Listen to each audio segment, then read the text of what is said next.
Welcome in. This is a segment from the Slumpbuster Fantasy Football Podcast with Aris Blakeney. Find the full episode on Spotify, iTunes, the Google Play Store, or our YouTube channel. Enjoy. All right, so let's get into some of these games. First one, man, Dolphins at the Cowboys. Cowboys started to run away with this one. They won 6-31. But boy, that first half, the Dolphins could have easily gone into the halftime winning. Holy cow, yeah, they had dropped passes. They just had some terrible mistakes. But, Cowboys did end up coming out with this one. Dak had a modest game. He had 256, 2 touchdowns, 1 interception, and he also had a rushing touchdown. So, people were going, oh, it's going to be Dak. It's going to be Lamar Jackson. And it's going to be Mahomes for MVP. Dak finally came back down to level I think he's going to play at for the rest of this year. With 2 TDs, 1 interception. That's probably about where he's going to be at. He's still going to be a serviceable, starting quarterback if you guys want to get him. So definitely keep an eye on him. Zeke finally came out to play. He had 125 rush yards. Pollard actually got in on this one as well because it was a blowout. He had 103 and the touchdown. So he's going to be somebody to look at for handcuffing. We'll talk about him a little bit later. Cooper had 2 TDs, 88 yards, and Jason Witten, 3 catches, 54 yards. He might be a streaming option. I mean, he's pretty much getting right around 30 to 50 yards. He's getting a couple red zone looks.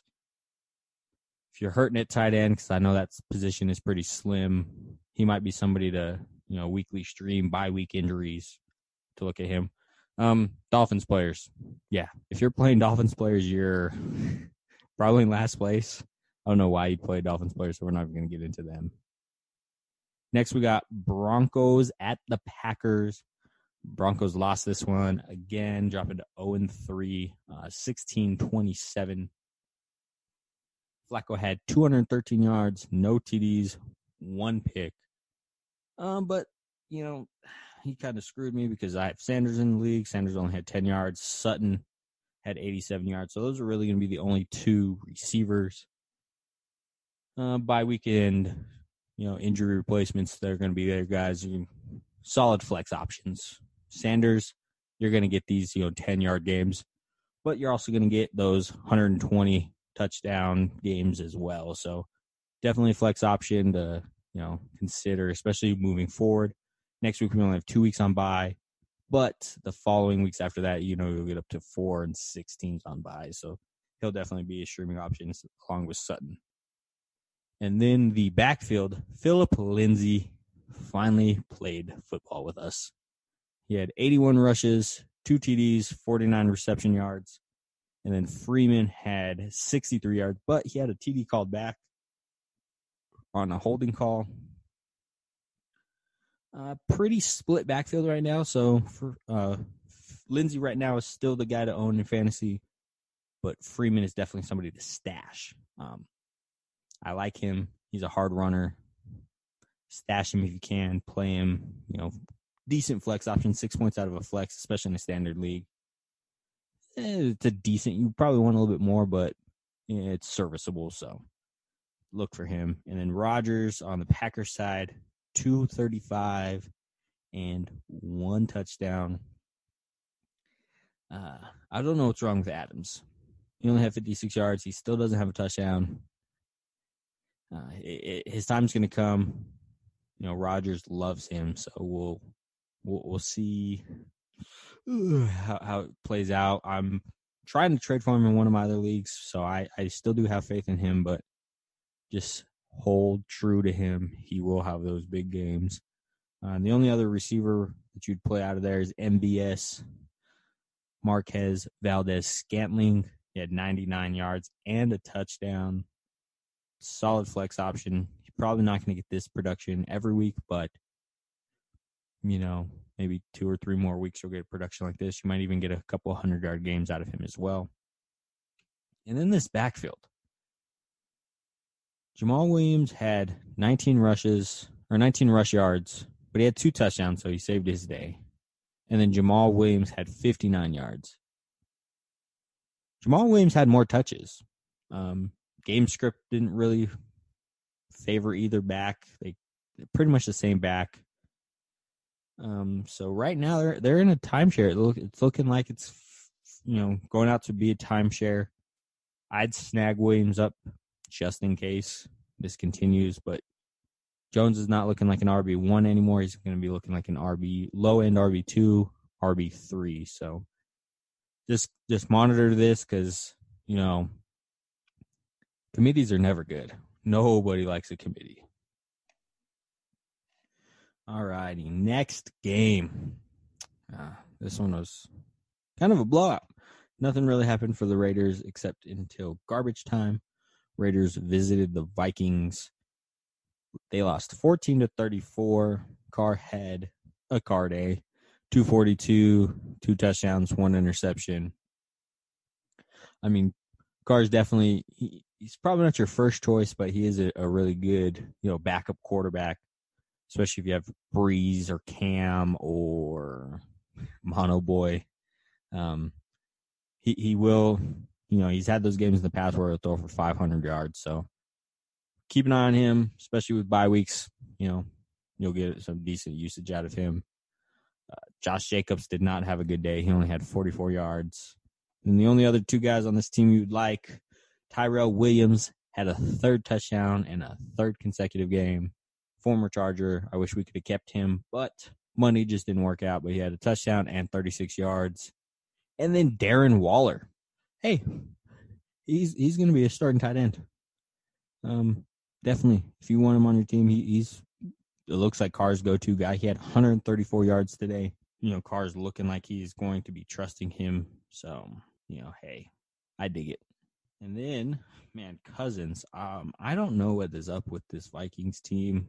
Maybe they're trying to hide Cousins because they know he can't beat teams over 500 and can't win in primetime games. He only had 15 completions, 174 yards, and a touchdown. No picks, so that's pretty good. But, I'm going to be dropping him out of starting quarterback conversation. If you're in a pinch, grab him. But there's going to be other guys out there. There's 32 quarterbacks. I'd probably put him in the 20s right now because 10 completions, 15 completions, you can't really – or no, the first week he only had 10 pass attempts. This one, 15 completions, so it's not looking good for them. But then, man, Dalvin Cook is putting together a season. He is trying to put his name in conversation of the best back in the league. And, he's making a damn good case for it. Again, 100 yards and a touchdown. He probably would have had a 2nd touchdown, but they pulled him out and played Mattinson, let him rush all over the Raiders. He had a touchdown as well, and if you have Cook on your team, he is a set it and forget it guy, except for the bye week. Thielen, though, he's probably the receiver to own right now. 55 yards and a touchdown. He also had a rushing touchdown. Diggs only had 15 yards, so it's looking like Thielen is going to still be, low-end or wide receiver 1, high-end wide receiver 2, and Diggs is going to be flex at best at this point. He is. It's been a rough season for him. He's only had that 1 catch for 49 yards and a touchdown last week. That's pretty much his only good game so far. Lions at Philly. This was a fun game to watch. It was back and forth. But, man, there was a call that was missed on Miles Sanders returning a kick. He was returning a kick, came down the side, and some dude, I forget the defensive player's name, reached out his arm to tackle him and grabbed his face mask. Nearly ripped this man's head off, yet there was no call. So, NFL refs, I'm sorry y'all missed that one because his dude ripped his helmet off and there's still no call. So it is a bad look for the league, especially with the refereeing problems that they've been having. But football-wise, Stafford, 201 and a touchdown. Kerryon Johnson didn't have a good day. They stopped him pretty well. 36 yards on the ground, 20 yards through the air or receiving. Galladay was held in check, man. 17 yards. It's not what you were looking for Galladay. People have him at wide receiver 2, wide receiver 3, so it's not a good day. But Marvin Jones is looking more like a flex player. He had 101 yards and a touchdown. He was on my bench today, so damn it. But yeah, Jones is going to be a flex player going forward.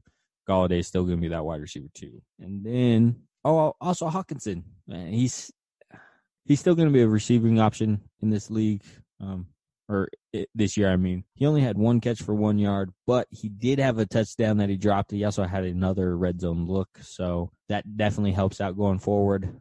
I mean, tight end position, you're kind of, you're pretty much touchdown dependent at the tight end position outside of 1 or 2 guys. So Hawkinson, hold fast for him, guys. He'll bounce back from that. On the Philly side now, man, Wentz, this guy, he needs to learn how to slide and stop diving headfirst. That's the reason why he missed out on his MVP year. He would have won MVP, I'm sorry. But, man, this dude needs to learn how to slide. Like, get down. He dove for an end zone on a run, and I was looking back. I was like, this is the same thing that happened when he injured himself against the Rams. And then Philly's playoff hopes are going to die.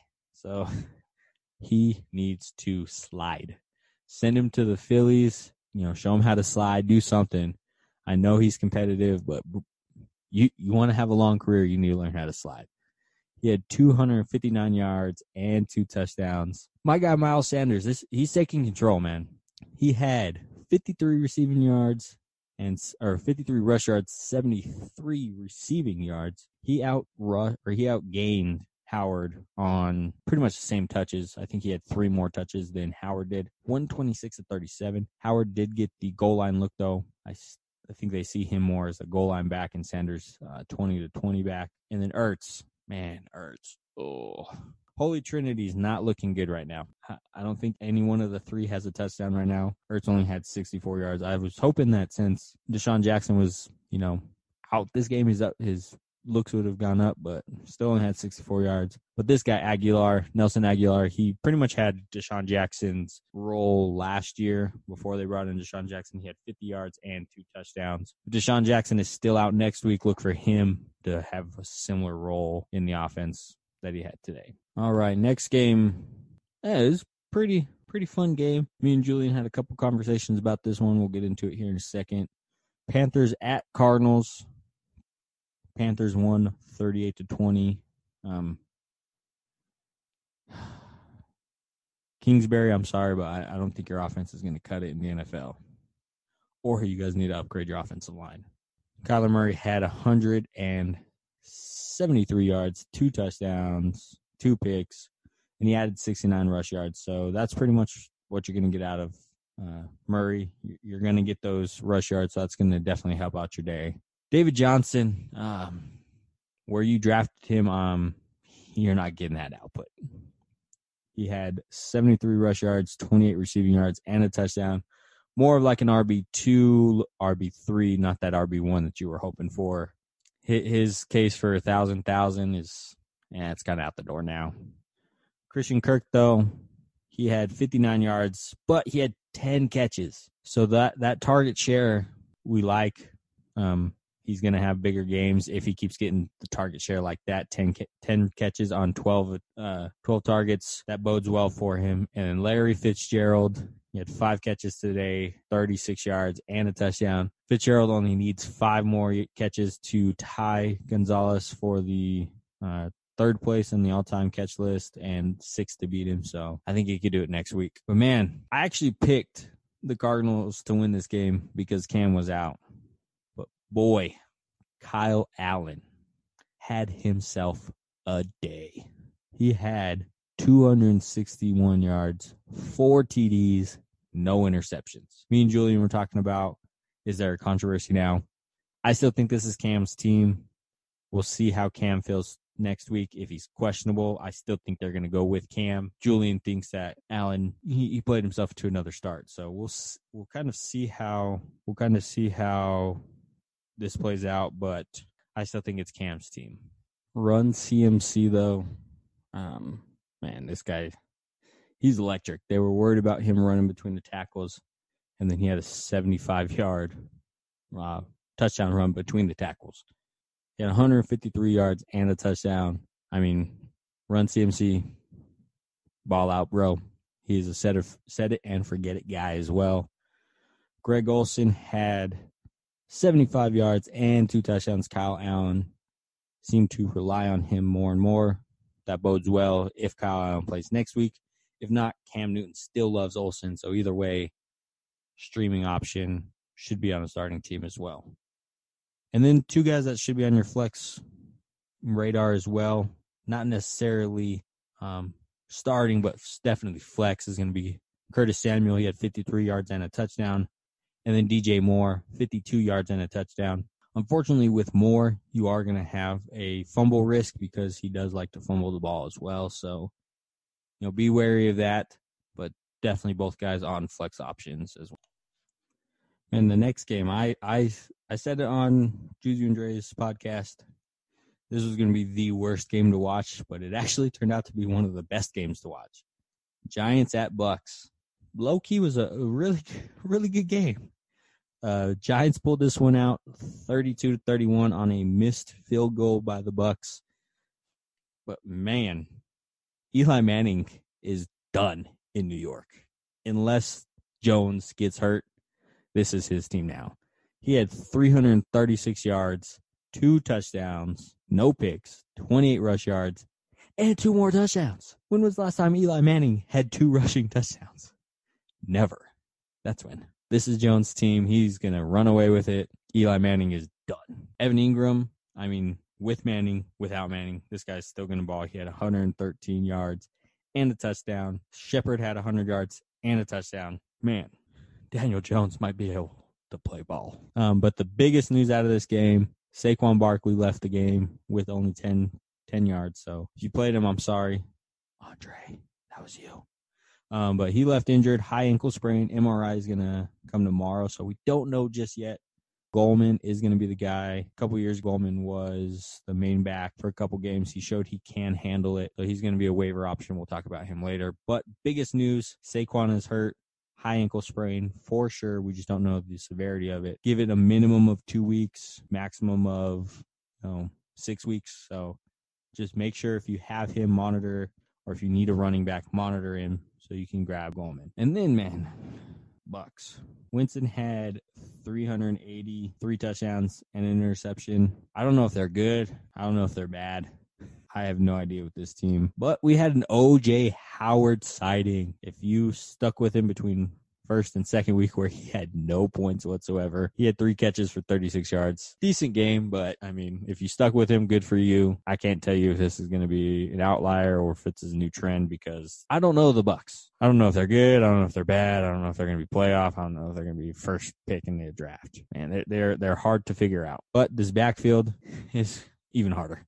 Jones had 80 yards. Barber had 48. Split even in carries. Nobody likes a committee, and they're in a committee. Just monitor it. I know in all my leagues, Jones and Barber are both owned. So, yeah, just be wary of it. And then if you played Godwin, sorry, he only had 40 yards. But if you stuck with Mike Evans, congratulations.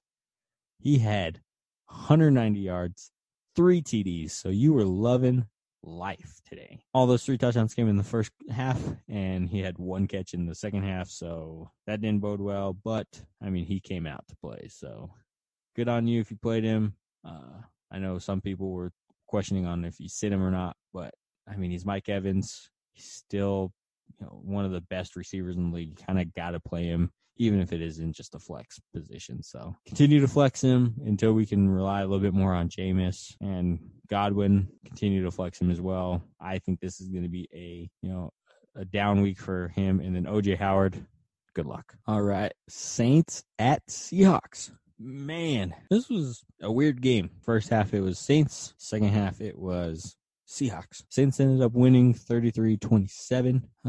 And if the defense can step up like they did today, Saints will be all right. Defense and special teams had 2 touchdowns today, so that kind of helped out Teddy Bridgewater. Teddy Two Gloves had 177 yards and 2 TDs.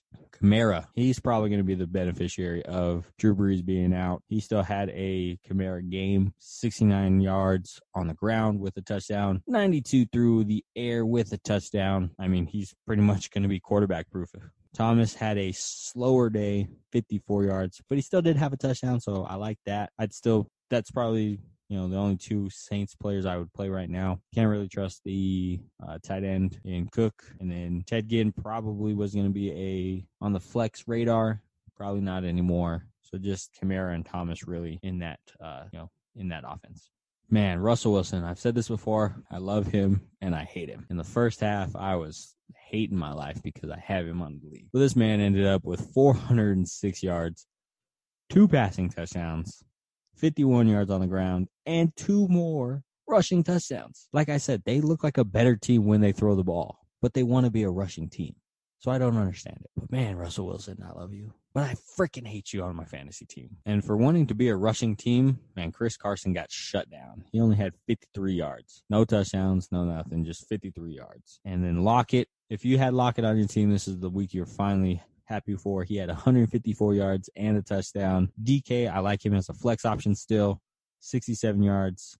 He did have 3 red zone looks, so that's really good. Eventually, those red zone looks are going to come to catches and touchdowns. And then Disley, we're going to call him Disley, had 62 and a garbage time touchdown. He might be he's a decent streamer.